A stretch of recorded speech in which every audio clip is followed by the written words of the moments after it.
İlke haber ajansı. İlke haber ajansı.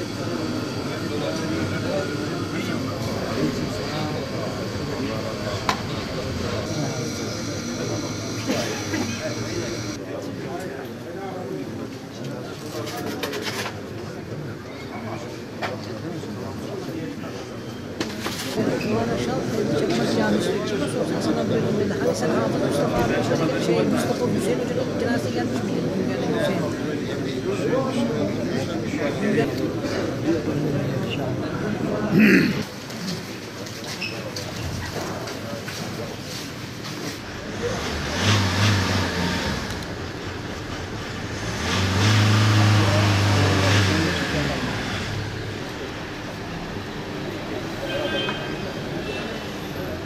Biz kendimizi hesaba çekelim. Benim bu yaptığım iş, yaptığım amel acaba Allahu Teala'nın razı olduğu şekilde mi? Çünkü biz Müslümanız. Müslümanın bir yaşam tarzı olması lazım. Kime göre? Peygamber sallallahu aleyhi ve selleme göre. Çünkü Allah Celle Şanuhu Peygamber sallallahu aleyhi ve sellemin yaşam tarzından razı oldu. لَقَدْ كَانَ لَكُمْ فِي رَسُولِ اللّٰهِ usvetun hasene limen kana yercullaha vel yevmel ahir ve zekerallaha ketira buyuruyor Allahu Teala. Sizin için Allah'ın Resulüne güzel bir örnek ve güzel bir numune var buyuruyor Allah Celle Şanuhu. Kimin için? Allah ve ahireti isteyen. Biz hepimiz ahiret yolcusuyuz muhteremler. Ve yarın kimin gideceği de belli değil. Çok acayip bir şey.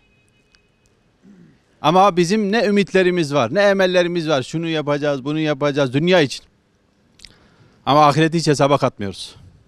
Peygamber sallallahu aleyhi ve sellem için selavata, meyil için duaya uygun hazır olan imam. Her kişi niyeti.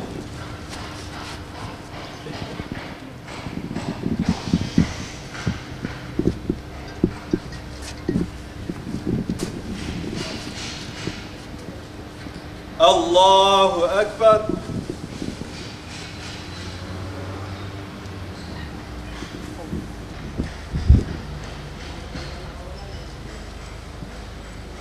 Allahu Ekber.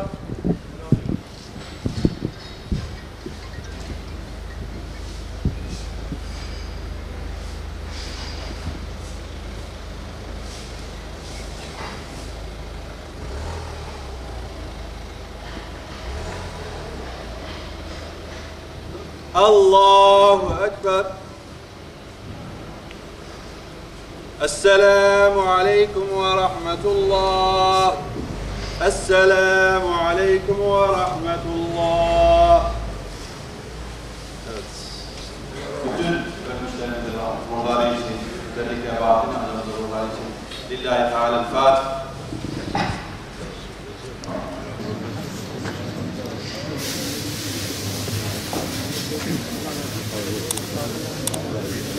Müsaitseniz